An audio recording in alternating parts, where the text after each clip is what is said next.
I want to leave this city with allowing the same opportunities that I had for everyone else. And we can't give up on that dream, because this has to be a city that you can do anything you want if you're just willing to work hard. Welcome to Breaking Ground SA, a RECSA podcast where we dig into real estate deals, developments, and decision makers shaping San Antonio. I'm your host, Stephanie Reyes, President and CEO, joined by my co-host, local policy expert, Rob Killen. Let's break some ground. Hey everyone, welcome to another episode of Breaking Ground SA, coming to you from the IBC Bank studio. Today's episode is sponsored by Port San Antonio. Our guest is Hope Andrade, one of San Antonio's most influential business and public sector leaders. She's been a business owner, a statewide leader, a transportation advocate, and a trailblazer in Texas politics, becoming the first Latina and longest-serving Secretary of State. From launching companies to leading major public institutions, her career reflects a deep commitment to building connections and building community. And now, she's bringing that experience to one of the most iconic and important places in Texas history. In this episode, we talk about her path to entrepreneurship, her advice to young professionals, what's next for the Alamo, and the secret to her success. Enjoy Hope Andrade. I am very excited to have Hope Andrade in the IBC Bank studio. Welcome. Thank you. Hope, thank you for joining us. I've been a huge fan of everything that you've done for many, many years. Yes. Yeah, I have so much to talk to you about today, but Did I hear many years? Thank you for setting that straight. That means you've done a lot in a brief period. That means I'm older. You're seasoned. You're seasoned. Okay, all right. So from business to public service to, preserving Texas' most iconic landmark, you've worn a lot of hats, but everybody starts somewhere. So what was it like growing up as young Hope Andrade? Well, it was great. I was adopted, and I had two of the most amazing, loving parents. I heard or read somewhere that you didn't learn this until you were older. Is that true? Right. I was in my 40s when I learned it. Really? After my adoptive parents had passed away. Wow. It wouldn't have changed anything, would it? Well, they were from a different generation where you didn't talk about that. And at that time, it was hard for the family that knew to accept you because, you weren't blood.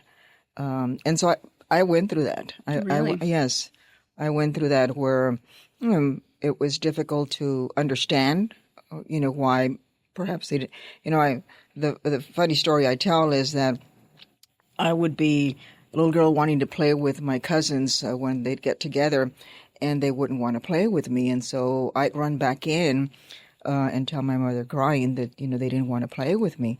And she would sit me down and she would tell me, and I would tell her because they were playing cowboys and Indians.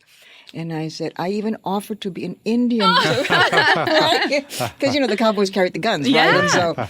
And they wouldn't let me. And she said, do you know why they don't want to play with you? And I said, no. I'm crying. And she said, because you are the prettiest and the smartest.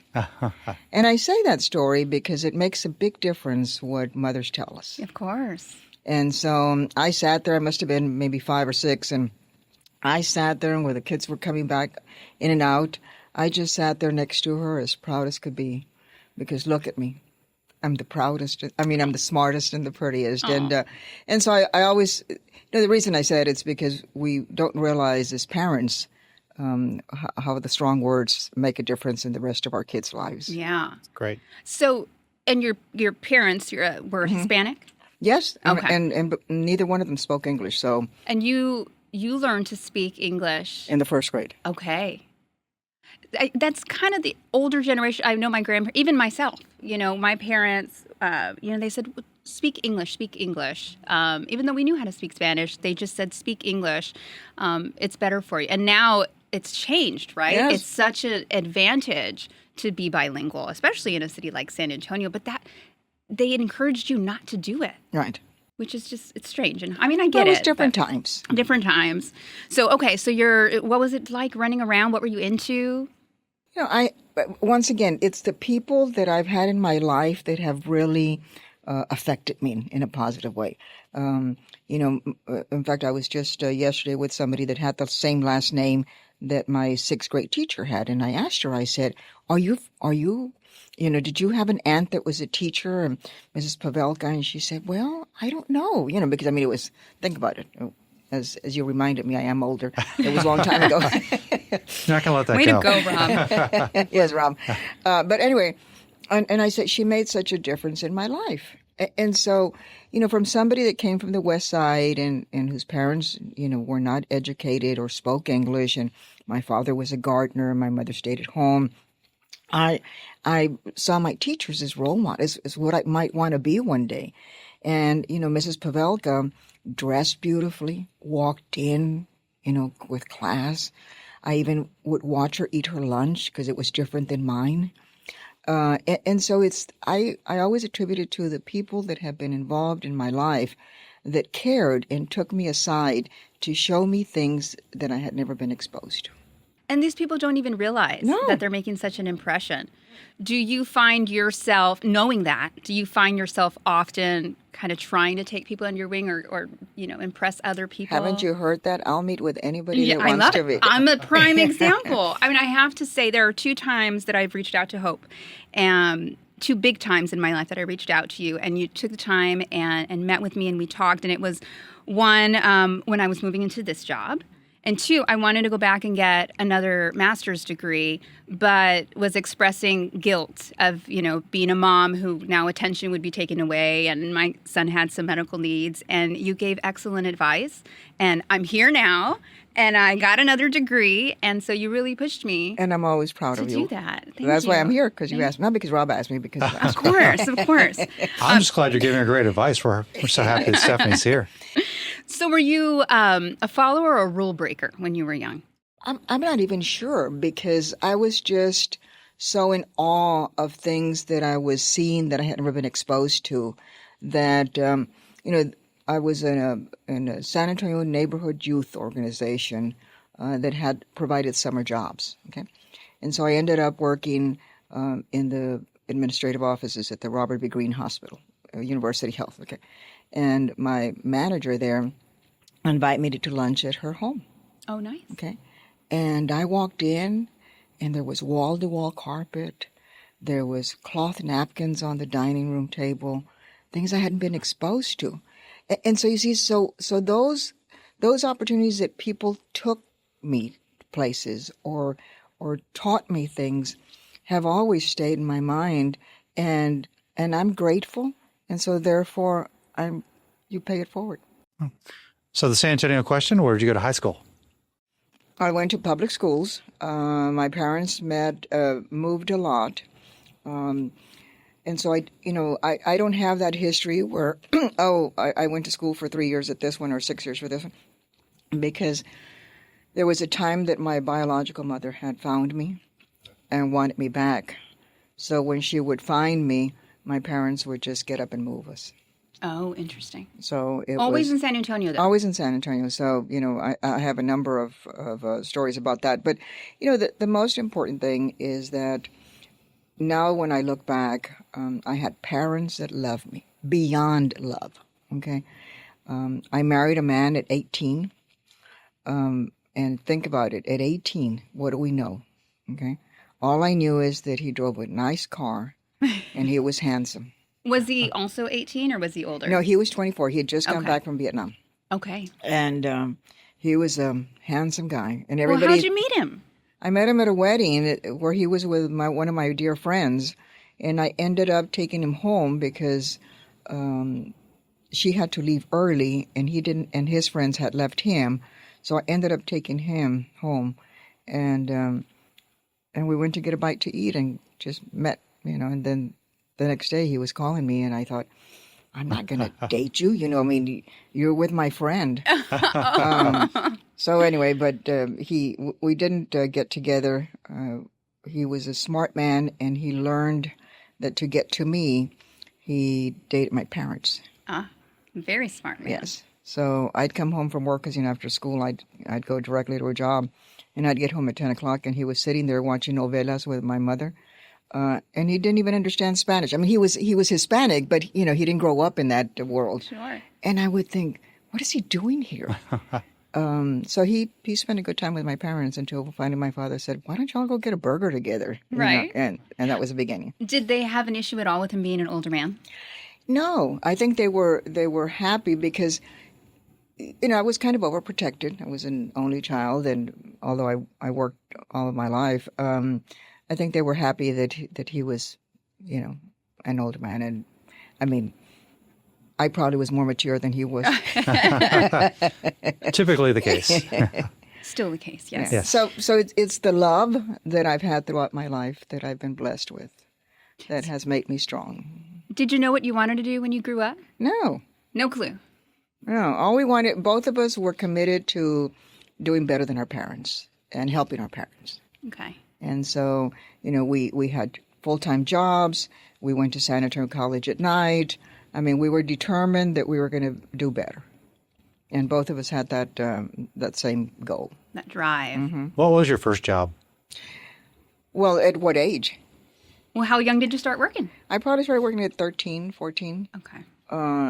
And I did everything. I mean, I was not a waitress, but a bus girl at Wyatt's Cafeteria on Austin Highway. And those days were fun. Not fun, but now that I think about it, they were sad because it was all you could eat. Oh. And so the college boys would come in during the summer and just stack up the tables with food. And I'd have to carry the trays, and I would be made fun at because I was small and carrying these big trays, I worked at a tortilla factory, probably maybe when I was even 13. I think I lied. I always lied on my applications. Said you were older? Uh-huh. And that job I got fired because I was working in the area that I guess you were looking for the tortillas that weren't even, and so it was a machine that would just pass by with all these tortillas. Okay, well, it made me sleepy. I was working on the shift from 8 to 12, and it made me sleepy, so I fell asleep on the job, leaning towards the pole, and I got fired. That reminds me of, were you ever big, did you guys watch I Love Lucy? Uh-huh. Yes. Do like you that remember one, the chocolate episode with the Factory? chocolate? Yeah, Yeah, that's what Factory. that just reminded me of. That's so funny. And then I went to work for the San Antonio Light. I got one of my cousins to apply for the job. She did because she was of age, and it was a night job. So where you would call, remember what? Well, you probably are too young, but you would call and solicit for subscriptions. Mm-hmm. Okay. And so she went and applied. I hope nobody's hearing this from the San Antonio Light, but anyway, I worked there. So she applied, and I showed up. Oh, as her? As her. Oh. Okay. And so, and they pay you cash for every subscription you'd sell. So when did it finally come to light that you were not? They never did. Really? Uh-huh. Uh-huh. That's funny. And so the fun story was that, so I'd get out like about 9 or 9:30, and we lived out on Castroville Road, and my mother would walk to the bus stop and wait for me. And the best memory was handing her the couple of dollars that I had earned that night. Because you wanted to, not because she ever said No, you needed to. I loved her so much. I wanted to always, give her something. What values or did they ever say anything that kind of lives with you today or guides how you lead or what you do? Absolutely. My father was a hard worker. When he first, between the time that I was probably up until I was 11, he had a steady job. He worked for the railroad, for Missouri Pacific Railroad. In fact, where BIA offices are, that's where he used to work. Okay. So every time I walk in there, I remember as a little girl walking in there. But they closed down the railroad, and he was without a job. And I always remember that afternoon where, he's telling my mother, she's crying, what are we going to do? And he said, don't worry, because, he didn't speak English. He said, don't worry, I'll take care of it. And so the next thing I know is he got a job as a janitor at night, and he became a gardener during the day. 2 jobs. You saw hard work. And that's what always stayed in my mind is he didn't see it as this is the end of the world. It's kind of like, I'm going to find something and I'm going to make up for that. So, he did. So I think I got my work ethic from him. Okay. Because he would take me on his jobs and the gardening, and I'd help him fill up bags of leaves and so forth. And then my mother taught me how to be kind and a lady. It's important. Yes. I think a lot of folks are losing that these days. We need to remind them. Yeah. So you have children. You had a son I have a son, and a grandchild. 3 grandsons. Grandchildren. Okay, 3 grandchildren. What are the ages? So my oldest grandson is 26, graduated from William and Mary. He's at NYU getting his graduate degree and is engaged to be married in November. Oh. Ah. And it's not a secret. Everybody knows it. He's my favorite. Oh, no. Now I everyone knows. appreciate you being honest about Well, it. his brothers know it. Okay. And then I have a middle grandson who is named after my husband, and he's just like my husband, and he's at the University of Tennessee. Okay. And then and our younger one is turning 18 or 17, and he's graduating from Keller High School and is doing college visits. Oh, okay. Oh, good. Yeah. So, Does he know which one he's leaning towards? when they were all born, each one of them, I purchased the Texas state program that guaranteed, or that I could pay for their education here.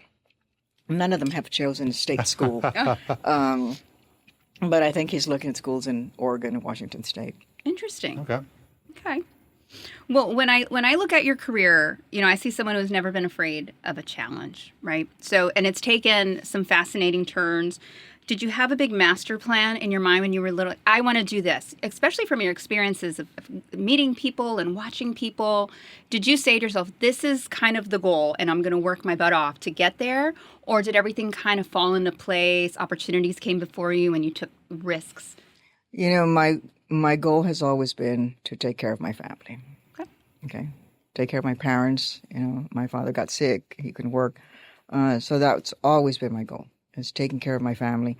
And then it was about providing, helping to provide for our family, for my husband's and my family. And fortunately, he was a man that he knew he wasn't going to stop me. Smart man. Yeah. So I've had an amazing, amazing life. And I'm grateful for it. And I think that's what it is. It's whatever I do. I'm grateful for the opportunity, and I feel like as a Latina woman, and many times the first, I have a responsibility to make sure that I do a good job to leave that door wide open. Yeah. Let me ask you this, because I think about this often, or I'll get asked about this often. Are you proud that you're a Latina in a position and you want to be known for being the Latina who got that position? Or do you want to be known for being in that position because you were the most qualified?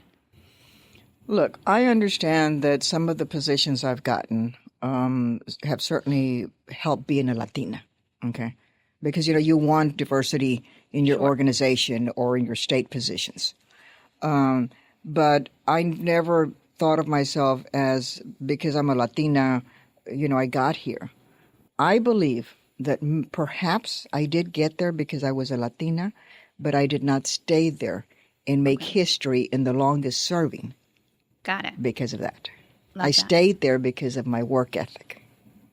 Because I often find myself torn. We're like, well, Steph, maybe you got that because they were looking for diversity and you checked that box. Okay, I can accept if that was. Yeah, that's okay. If that's what happened. But in this position now, I can demonstrate that had nothing to do with me being Latina. Look, this is what I've been able to accomplish in this role. So I think about it all the time: is do I embrace that and be proud of that, or do I feel like I was someone who they just checked a box with? But even if I was, but you still wouldn't be there, right? Maybe you would have been hired and let go. And that's what I try to tell all young women: is don't look at yourself as a Latina. Look at yourself as to what you bring. Yeah. And, yesterday when I was in Austin, I did stop by the Secretary of State's office, and it was wonderful to walk in and see that staff of Secretary Nelson be so respectful. And it was because I left behind that reputation. Yeah. If I hadn't, they would have thought, oh, here she comes, No, I was well received and, opened the door. And so I think we need to remind ourselves that we may have been chosen because of our background, but we wouldn't have stayed in these positions had we not. That's great.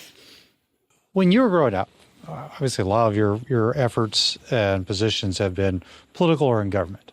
But when you were growing up, did you have any interest in politics? Were you interested in government those kinds of things? Or if not, when did that first, break into your consciousness? Well, my parents didn't speak English, and my father was from Mexico. We didn't vote. That's why I asked. I'm curious. What was the inspiration? I didn't start voting until I was in business. Okay, so that was in my late 20s. And the reason I did was because I started exploring why certain things were affecting my business and so forth. And I said, wait a minute, I've got to get involved. We can't let this happen. So to answer your question, that's how I got involved. It was because I was in business and I realized that it was important to educate myself on the people we were electing. Okay. And I'm glad you said that. And, this is something that comes up frequently on this podcast is people in the development industry, people in the business community in general often get so focused on running their business and doing a great job that they don't get involved. It's usually the opposite.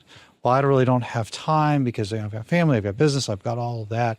And it's rare to see a business owner transition in and give back to the community in the way that you have. No, I realize that, and so I've been involved ever since.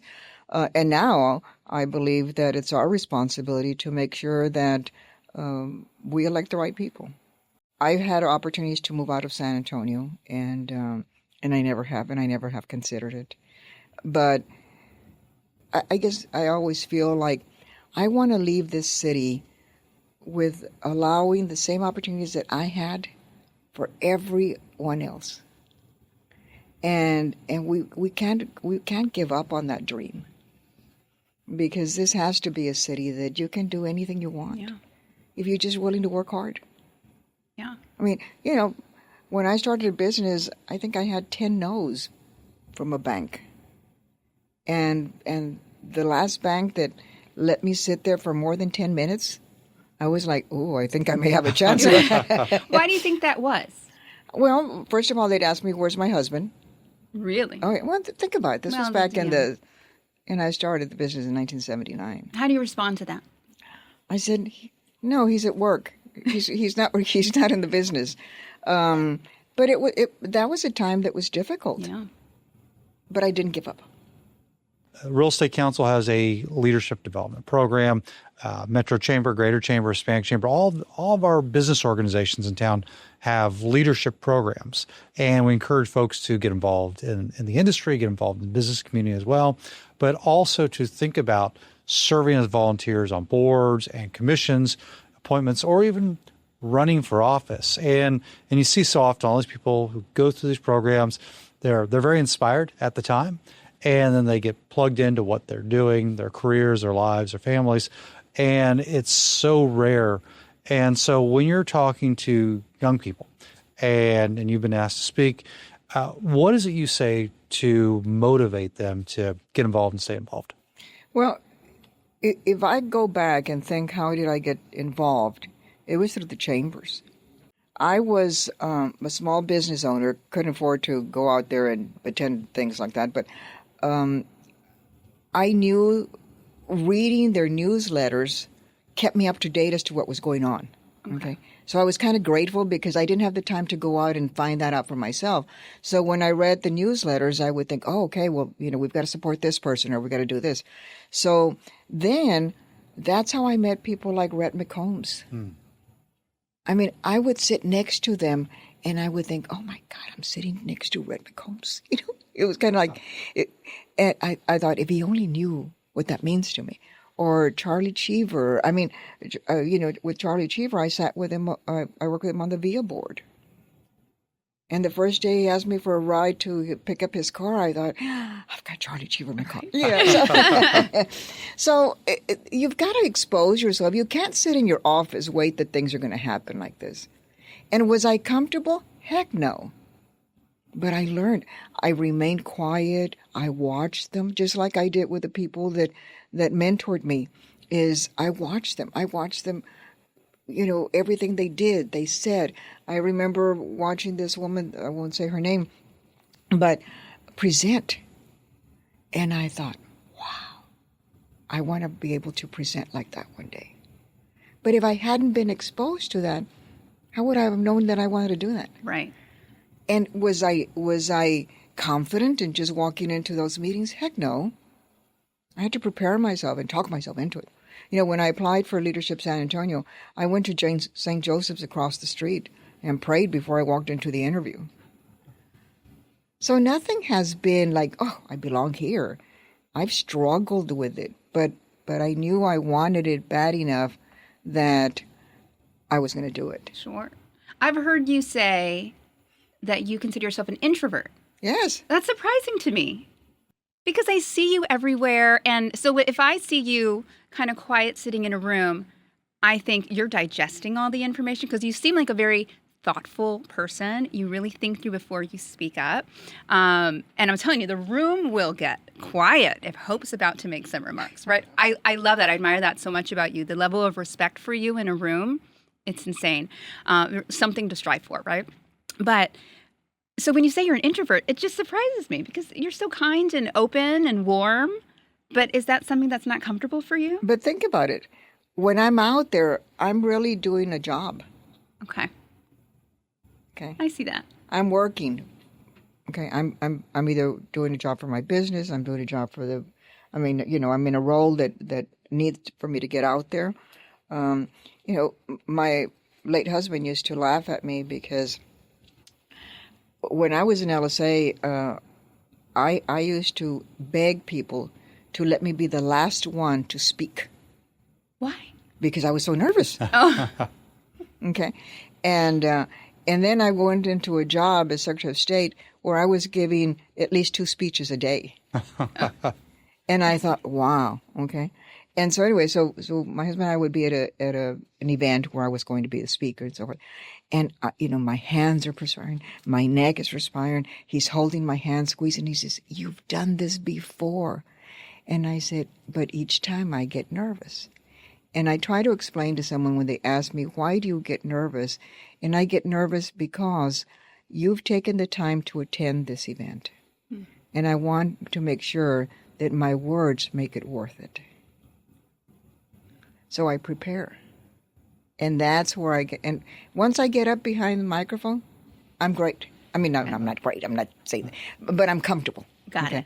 But from the time that I'm at the table to the time that I get up there, I ask God. I said, God, let me at least influence 1 or 2 people. Trust me, you do. Every time. Yeah. And I know that sounds like, oh, I'm this goody person. No, I'm not. I just feel so grateful and with such a responsibility, and that's it. So people don't understand that I'm an introvert, but ask me what I do on weekends. I hear that you love spending time with your puppy. Yes. What's your puppy's name? Emmy. Emmy, yes. Emmy girl. It's because I have to, get energy again. Recharge the batteries. That's how introverts are. You've got to get away for a while. Yeah. So I want to explain to listeners and viewers, your career path and how you got to where you are today. Just this respected industry and community leader. Some huge accolades, right? Longest standing Secretary of State, first Latina, all of those things. But you started with IBM? Mm-hmm. And what were you doing there? Well, I wanted to work for IBM. Okay, I was working at a children's hospital, and so I took any position. And so I started off as just a word processor. Back then we had all these machines that, you type into and they were processed. So I started there, and 6 months later I was moved up. Okay. Of course. And I joined their management program, which was one that you would go and work in different offices and prepare for a management position. Okay. So that certainly put me out there in that office world. So when did you veer off? When I started my business. And you were in your 20s? I was 27. 20s? 27. Okay. And what was that like? Who guided you through that? No one. So I started a business out of a need. Okay. And so I always tell people, fill a void. Don't try to do the same thing that your neighbor's doing because you're going to compete. But there was a void that wasn't being filled. So I lost my mother in 1977, and she was my primary caregiver. So IBM would have me travel to Chicago quite a bit. That was one office I was assigned to. And as long as she was taking care of him, I didn't worry. Because he was with Grandma, and Grandma fed him all the candy. Yeah, of course. He was very happy. But my mother dies suddenly, unexpectedly. And so I go and I visit my manager, and I said, look, Bob, I said, I'm not going to be able to travel for a while. And he said, well, for how long? And I said, well, I don't know, it may be a while until I get because I started visiting childcare centers, and they were all, you drop off at 7, you pick up at 6. Mm. And so I thought, wait a minute, there's got to be a better solution. So I started asking people that I knew, like attorneys, okay? And they would tell me, the females would tell me, it's hard because my partner next door, he can stay late. Right. But I have to leave to pick up my child. So I started looking at other states. Well, what do they do? Okay. And so I put a little ad in the Northside Recorder. And back then, I don't even know if we have a Northside Recorder anymore, that said, do you need help with child care in your home? I got like 20 calls that weekend. Oh, I bet. Yeah. So we started in-home child care. Oh. So we would find the person and place her in your home, okay, whether it would be every day or live in or whatever. And then requests started coming in, well, I need a chauffeur or I need this. So we started an employment agency that basically provided home care services. Wow. Okay. And that grew pretty quickly? Well, we probably did that for about 5-6 years. And then we started getting requests for the parents of the children saying, my mom needs someone. I'm worried about my mom being alone all day. So we started elder care. Okay. Not nursing, just same thing, like a child care provider that could go sit with your mom and watch TV, and she'd make her a lunch, and she'd know she was safe. Make sure she took her medicine. We couldn't give her the medicine, but we could remind her. So we did that for many years, and then those clients that we had started getting ill. And so they'd have a home health agency. Well, when you are full-time with that individual, and then a nurse comes in, this individual is going to be very critical of how you take care of her friend, okay? And so there would be a war going between them. Oh. So we opened up a home health care agency so that we were all related, and we took care of each other. Interesting. Yeah. And then, several years later, the opportunity came that we saw was that our patients were our clients were passing away. So we started a hospice agency. So we took care of you from the day you were born. We actually dropped off the child care, but we started taking care of you from the time you needed somebody till the time you passed. I love that. And so how long did that business, was it open? Oh, my God. So we sold, and I think we sold part of it in 2007, and then we sold the second part of it in 2017. What was that like? We've had obviously a lot of industry leaders in the room, and some have sold things off, some have purchased other companies. What is it like? Is it hard to let go of your baby? No. No, not at all. No, because I started realizing that that's how I was going to exit. Mm-hmm. And so by then, I got my first role in the state in 2003. And what was that? It was a TxDOT, okay. Transportation Commission. I was, again, the first woman there. And so I started getting my feel for state roles. And so I was ready to sell. And I tell everybody that sells a business is you can't stay involved. Yeah. It's a new owner. They've paid for it. You can't be telling them what to do. So I gave them the keys and left. Wow. I'm proud of it. They still exist. Oh, they do? Mm-hmm, mm-hmm. So now you're working in the state. How does that happen? How do you get into state work? Well, I didn't apply for it. When the Transportation Commission was, it always had 3 commissioners. Okay? And I think in 2002 or 2003, they expanded the commission from 3 to 5. Mm-hmm. And the governor called, very distinguished leadership here in San Antonio, and said, if you want a representative from San Antonio, send me one person. And so I had served on the VIA board. I had also been involved in some of the re-elections. I had gotten myself involved because, again, remember, I wanted to make sure that the right people got elected for business. And so I was called and said, would you be interested if we submitted your name for a TxDOT? And I thought, I had gone before them when I was on VIA, and I had seen those three men, and I thought, man, you all need something here. I need some help. Yeah, and so that process began. So they submitted my name, and I went through the process and was named. How did you like being on the TxDOT board commission? Unbelievable what it's responsible for, and the leadership there, and the staff. Once again, nothing happens. All of us that are in these roles, it's the staff that makes you look good. And we had some great staff. I mean, we still do. In fact, I still am in communication with them. It's amazing that just the broad scope. Texas is so large. Yeah. One of the current commissioners said that when he was first appointed, Alex Mead said, "Well, I'm going to visit each of the districts, thinking there are only 5 districts because there are only 5 commissioners, and realize there are a lot more than 5." Yeah. And so I think it's a critically important role. I think most folks drive on Texas highways and don't think about the people who are responsible for building them and maintaining them, keeping them safe. Yeah, and I had a great relationship with my fellow commissioners. Immediately, I learned what was important for them, and so I never tried to, interfere. So I found my own role, and that's what I've always done. Is I've never tried to take away from you or be competitive. What I found was, what areas don't they like to do? What areas can I support them in? So I did South Texas. I did a lot of little projects, not the billion-dollar projects that they wanted to do.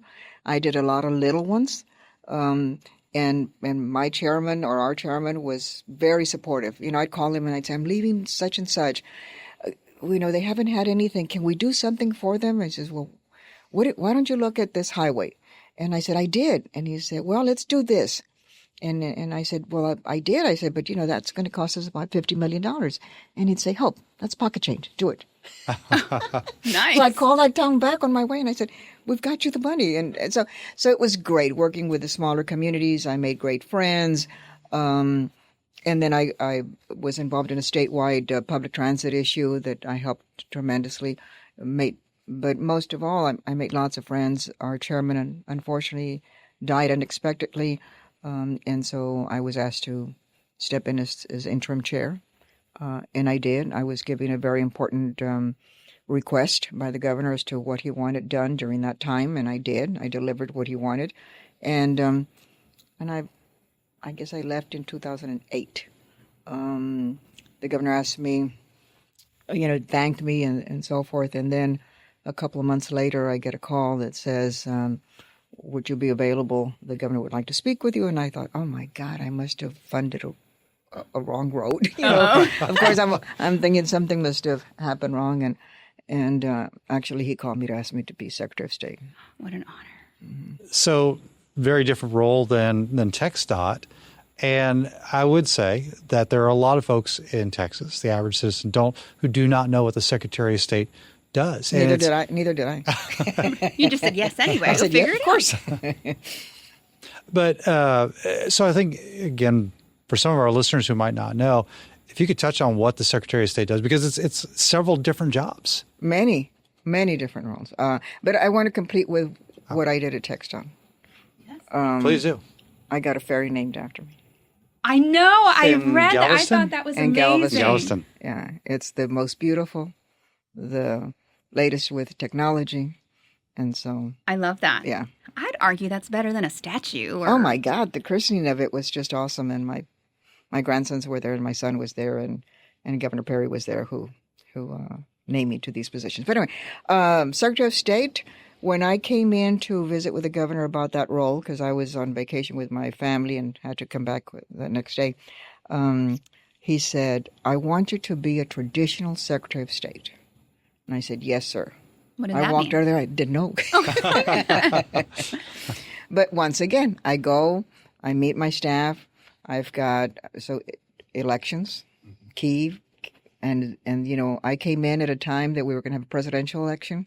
It was Obama. There was a lot of interest. But the woman that was the head of elections had been there for 20-some years, highly recognized throughout the country, asked to speak. I mean, really? Yeah. So Ann McGee and we're still friends. So I said, help me understand what we're going to do. And so she explained to me, and she said, we've got 254 counties. They do the elections. They report to us, and we report to the world. Okay. And I said, and do we know all the county election administrators? She said, yes, they come once a year to an annual meeting where we talk about the changes and so forth. And I said, so you haven't met all of them? She says, no, but I talked to them. And I said, what are you doing over the next couple of weeks? She said, what would you like me to do? I said, we're going to go visit them. Wow. It's a big job. But you know what? Once you met them, you knew, they were in the smaller communities, they all knew each other. They helped each other during elections. They were never going to do something that would ruin their reputations for their families. Their sons were in high school. Sure. Their husbands worked in the community. You think that they're going to ruin their reputation by reporting the wrong number? Yeah. I got to know them, and we had always good elections. So you'd have to travel quite a bit. Absolutely. In that role. So that's one role, okay? And then border, you're the border coordinator for the governor, so I spent a lot of time in colonias. We oversee the colonias, and so a lot of time there. But I have been to the border because I took care of South Texas. Yeah. So it was, they welcomed me. And then we do public filings. Every corporation that you open goes through there. In fact, I was once on a plane where there was a group of lawyers in front of me, and they were complaining that they never had to wait at the Secretary of State's office. And this was the first call that they had to wait. And they're just, and they had offered me a drink, and I said no. And then somebody asked me finally, ma'am, what do you do? And I said, oh, I'm the Secretary of State. And they nearly choked. So anyway, so that was, and then I did economic development, and that I really fell into place with that one because that was who I am. Yeah. And so we brought hundreds of thousands of jobs. There was no confusion as to what Rick Perry's goal was, and that was bring opportunities to Texas. And so I did 12 countries in those 4.5 years, and we brought, at the time we were interested in China. Of course, now we're not, but we brought the largest China investment to Texas and many other jobs. So that was a great feeling of knowing that you're bringing jobs and opportunities. Yeah, congratulations. Mm-hmm. And then when I left, I did an exit interview with the governor. He asked me if I was interested in anything else, and I said, look, Governor, I said, if Texas wants to remain competitive and remain number one, is we have to work on workforce. And so I left in November, Secretary of State. In January, I was appointed to the Texas Workforce Commission. He took me seriously. Yeah. You know what you asked for. No breaks between these jobs. No. Was there ever a moment in public service that you wanted to walk away? Not walk away because I'm responsible. Okay. Good answer. Good. Perhaps disappointed. But then I'd find a way to make it better. And so I always I felt like I left it in a better place than I found it. That's good. And so you've worn so many hats. What keeps you saying yes? Being grateful. Love that. I love that. So we talk about leadership. What would be some advice to young professionals in regards to leadership? Don't be afraid. I mean, look, after all these years, I still pray to God every time I get up on stage. Give me the words, give me the strength to affect someone positively. I walk into a negotiation deal. I say, God, give me the strength. I mean, I don't think that I've ever thought of myself that I'm this person that can make everything happen. I've thought of myself as that I prepare and I pray a lot. Yeah, me too. It is much harder nowadays for folks to step up and want to take lead. Social media and all of that, everything you say is recorded forever and ever. And, it's just hard to get folks to do that now. So, everything that you do to promote leadership and involvement is critically important. But it seems like the challenges get harder and harder every day for folks to raise their hand and say, yes, I want to be part of this. Mm-hmm. Yeah. Let's talk about your current role, or one of your current roles, with the Alamo Trust. So for our listeners and viewers who are unfamiliar with that, what does the Alamo Trust do, and why is it so important to Texas and the nation? Well, the Alamo Trust is overseen under the Alamo Plan, which is large. Yesterday I was in Austin, and I was looking through some of the numbers. And do you know that the Alamo is, of course, number one most visited historic site in the state? Okay. Oh. Okay. But it's number 4 in the country. That I did not know. I knew it was number 1 in the state. I didn't Ahead know. of Mount Vernon. Wow. Wow. Yes. And so I look at the Alamo, and I was on the board in 2015, and it was the beginning of, we need to do something with the Alamo, because people go visit the Alamo and say, is that all there is to it? Yeah. Okay. The kids, we bring them in and they just walk through the grounds and that's it. Okay. So we felt that the Alamo deserved more. Okay, to tell the story better, and the goal is always that the Texas history must never be forgotten. Yeah. And that what happened there needs to be told, and that's where we get it. What we call our Texas pride. That's why we stand taller. So I started on the board, and we were working back then on how do we get this, how do we get the funding, how do we get started, and mind you that this has been started up many times and never been able to get very far because we never can get the funding. Okay. And so this is the first time that we were able to get funding from the state. How? What was done differently this time? Well, we had a big champion, and that was the lieutenant governor. Okay. Okay. He understood what the Alamo means for the state of Texas. And so he managed to support that request and get the Senate and the House to support it. So this historic site is the only site in the country that the state has invested $700 million. Wow. And a good investment, because there's an economic impact. I think we live in San Antonio, and sometimes you forget how important the Alamo is, not just to the rest of Texas, but think of Phil Collins. Yeah. Oh my God. Who, obviously very invested and generous in giving back what he's collected over the years. But folks in other countries, other parts of the world, who look at the Alamo, we have the only Alamo on the planet. Yes. And I think we as San Antonians forget how important it is as a symbol, but to our economy and to bringing greater awareness to what we do. Well, it's an economic driver for downtown. Right now, we get, the number varies, anywhere from 1.5 to 2 million visitors a year, okay? But when we open, which we're scheduled, the construction is going to be completed in the last quarter of 2027, okay? Okay. However, we're a museum, so you don't move in the day after you complete, like a home. Okay. And that's where people were confused when we'd say we're going to complete in 2027. And now I'm saying we're going to open in 2028. They're saying, oh, what happened to the delays? It's not it's the fact that you have to prepare temperature wise, dust wise. I mean, the exhibits that we're putting together, millions of dollars. So the opening will be in the first quarter of 2028. The exciting news is that we've got Taylor Sheridan.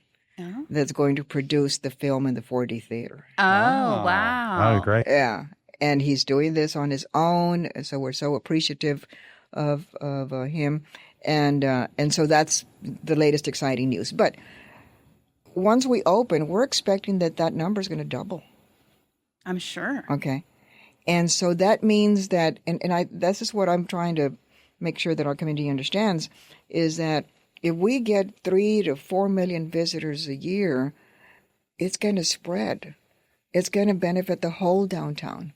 Okay, hotels, the Riverwalk, retail stores, restaurants. So right now, the Alamo employs 200 people.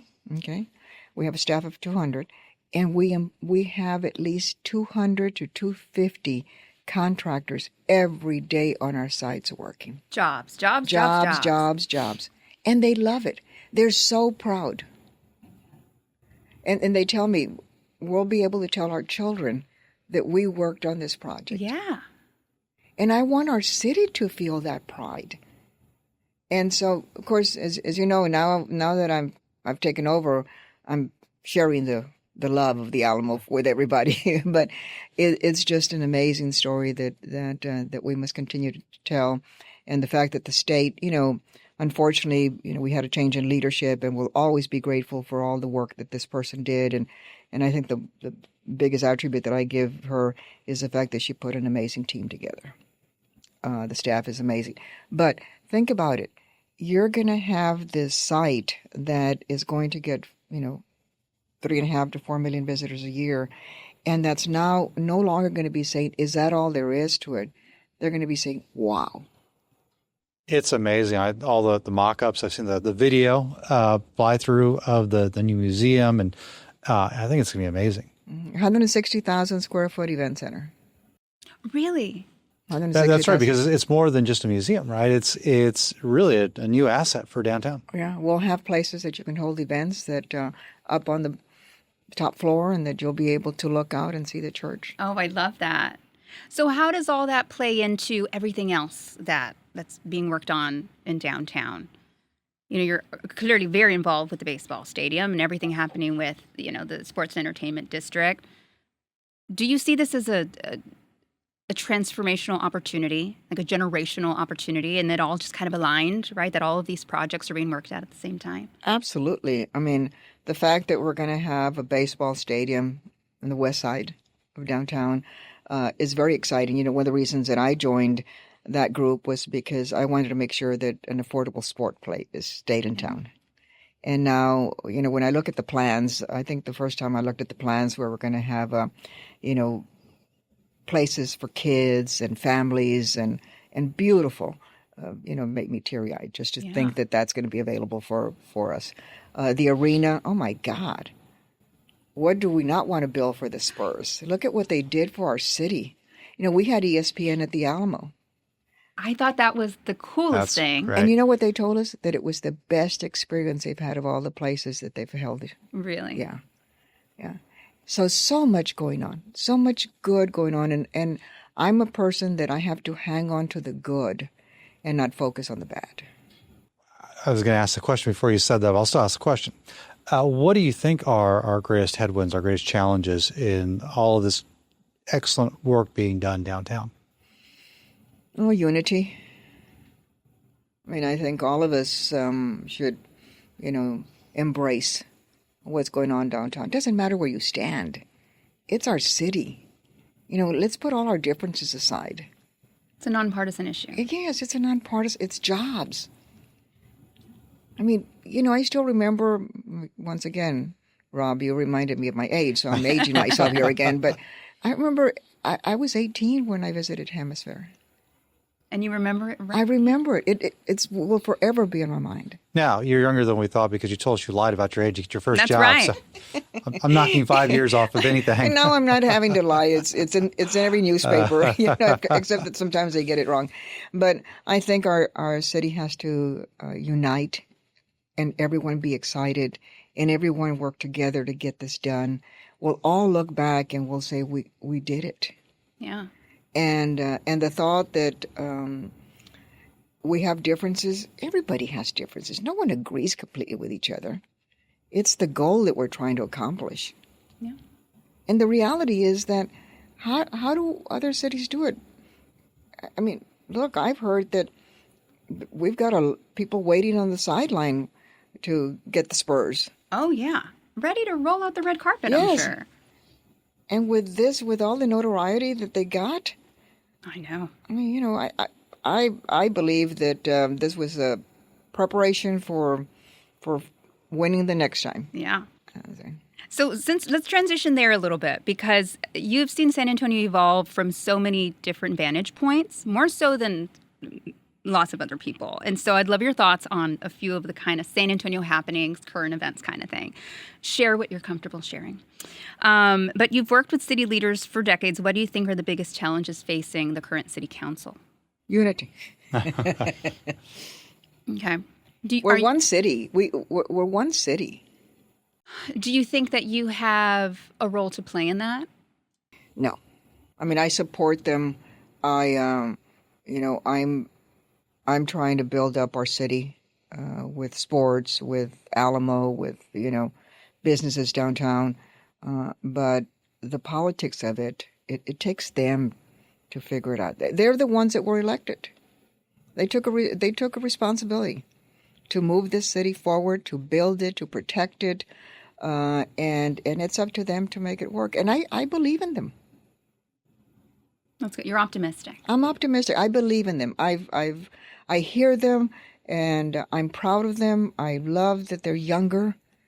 They're the future. I think of them as continuing future leadership. Mm-hmm. So I want to support them, but you can't interfere. It's them that have to deal with it. Yeah. Well, how about this? There are quite a few freshmen on council. Mm-hmm. So if they were to ask you for some mm-hmm. advice, what advice would you give? Stay focused on the city. That is a good piece of advice. An excellent piece. I think we too often get distracted by things outside of here, and it takes away the focus, right? If you keep San Antonio first in your mind and in your heart, we're all going to be successful. Because the city's beautiful. I love this city. I got here as fast as I could. I've never left. So at the Alamo, we're building a lower Paseo that's going to connect the Alamo, and it's going to open July 2nd. It'll be ready for already? July 4th, yes. From the Alamo to the Riverwalk. So you're connecting number 1 and number 2 most visited sites. Wow. And not only that, but that Paseo is beautiful. It's where? I'm trying to... Okay, so let me picture this. So it's on the side of the... You know where the Ripley's is? Yes. In between? You know where the Cannon was and the Lozoya house was? Yes. Okay, so we've got stairs going down, and we've got a waterfall stream going through, okay? Some history. We've got a welcome center there, but it is just absolutely beautiful. And when you listen to the water, you know how water does things for you, and then the beautiful greenery, and then the story that's told down there. USAA is going to do a mural on Military City, and so it connects you all the way to the Hyatt, where when you open those doors, you almost walk into the river. Wow. Onto the river. And so that's opening up, you said, in July. July 2nd. It's great. Yeah. Hope, our leadership development program, they do something different every month. Mm-hmm. And a few years back, we toured the Alamo. Mm-hmm. It was all under construction, but we got a kind of a hard hat behind the scenes. Mm-hmm. I would love to come back. We'd love to give you a tour. We'd love it. We're so proud when we give tours because you've got to feel it. Yeah. Touch it, feel it. Yeah. Throughout your career, when it's all said and done, what do you hope people remember you by? People would ask me that when I was at the Capitol, and I would always say, my hope is that when young people walk in to the Capitol and see the history there of when I was there, is that they be proud that I did the job that I was supposed to do for the state, for the people of Texas, and that that's what I stay focused on.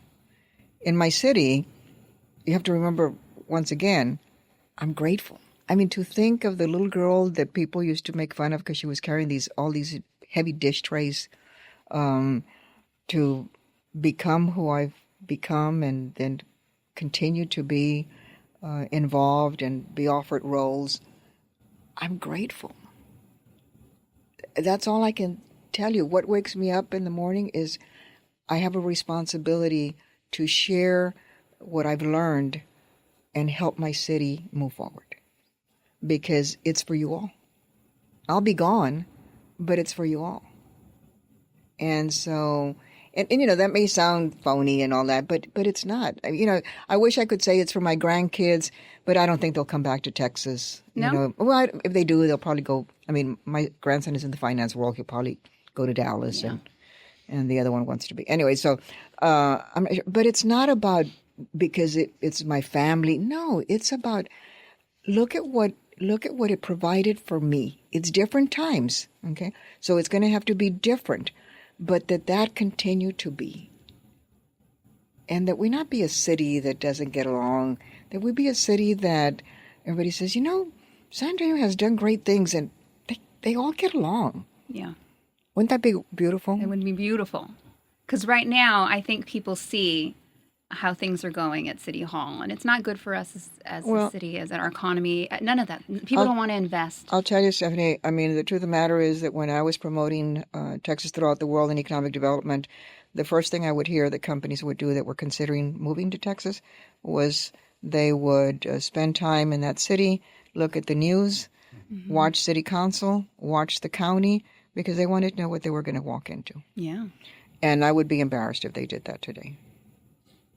It's so important. Any one of the things we've talked about would have established your legacy. But you have continued to stay involved and face new challenges, take on new responsibilities. And that is so important. It's not just getting involved, right? It's that long-term consistency, because now you've got this institutional knowledge, all of this stuff that you've seen from various perspectives that you can share. And I think that's really, really important, to have that mature leadership that stays involved and finds new things. So I just want to say how much we appreciate that you're still doing these things, that you're still serving in leadership roles in this community and are still serving as a living inspiration for folks that want to come behind you. Thank you. Thank you to all of you who think I can still do that. Because it's not like I will go knock on the door and say, hey, can I do this? But so again, and I know this could sound like a Pollyanna thing, but it's all about gratitude. And that's what keeps me in a positive mood too. I mean, look, I have my down times. I lost my husband, and it's been sad, but this has been the best. I actually think that he had a hand in this to keep me busy, because when I'm busy, I'm not sad. Yeah, I have a purpose, maybe too much of a purpose, but I try to. Look, there's no secret. I mean, I'm 76 years old. I'm turning 76 years old, and I can still do this, and I'm proud of it. But I also don't want to be an embarrassment for anybody, or if I get to a point that I'm not doing the right thing for the city, then it's time for me to step down. Yeah. It's important when a leader knows that that's their time. It's not your time, Hope. What's next for Hope Andrade? Is there anything left that you'd like to accomplish? Well, I took this job, at a time that a quick decision needed to be made. And I've committed. I also know how difficult it would be to hand this over right in the middle. We're 18 months away from completion. So for the staff to think that somebody else is going to come in and perhaps change things and so forth. So I pray to God that he give me the strength, the health to finish it. Sure. And then perhaps a new person open it. Okay. And so. So that's kind of the goal, that's the plan? That's the goal. And, Okay. but it's not in my hands, it's in God's hands. So I just pray, God, please, give me the strength, give me the healthy mind to continue it. And but once again, I will tell you, I don't take credit for this. It's the staff. It's the staff. You do have a great staff. Those that I've at least engaged with are great.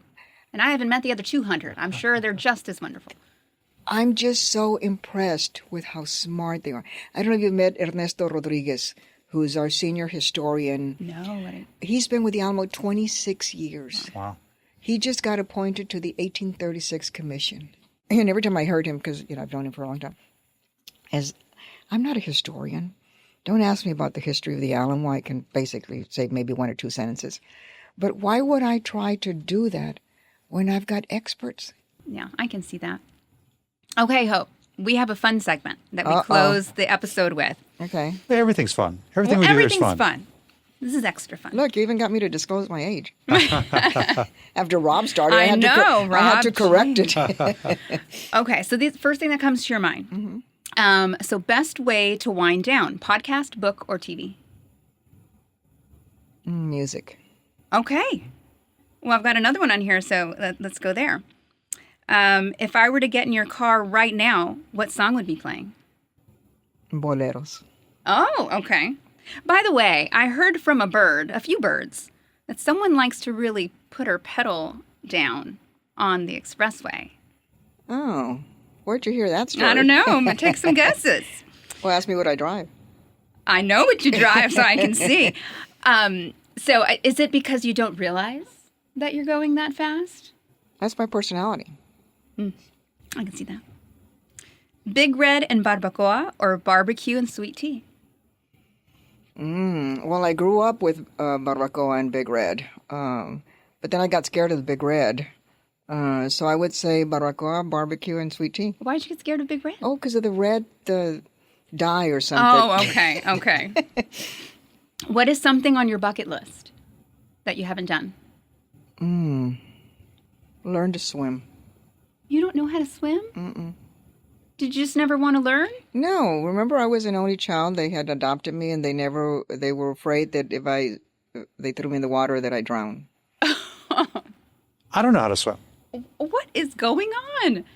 I'm going to set up I was very instruction protected. for you guys. I was an only child, and you see? so it's Right? can't swim, and I can't ride a bike. You know, when we'd go to the beach, my late husband would say, a wave would hit me, and push me back, and he would say, "Sit up, sit up." You can't ride a bike, Rob? I really can't ride a bike.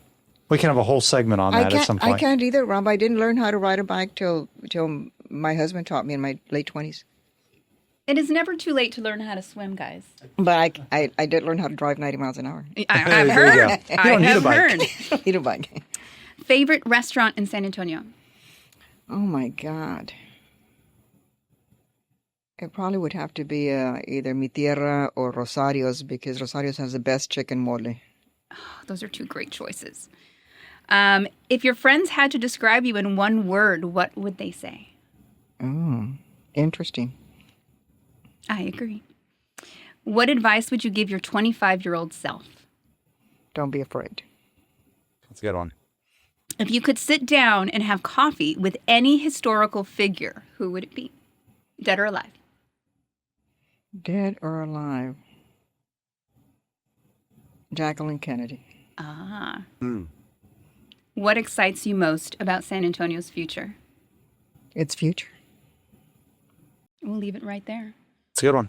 Thank you so much, Hope, for coming on Breaking Ground SA in the IBC Bank studio. You are welcome to come back anytime you like. It was fun. You let me be normal. Good.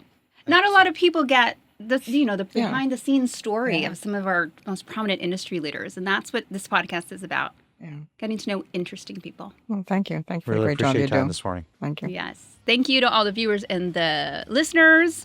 Stay tuned for the next episode of Breaking Ground SA. Thanks to IBC Bank. Thanks to Port San Antonio. If you don't know about Port San Antonio, we have so many links on the show notes. Take a look. They're doing amazing things. So thank you so much, Hope. We'll see you next time. Keep listening, subscribe, and tell your friends.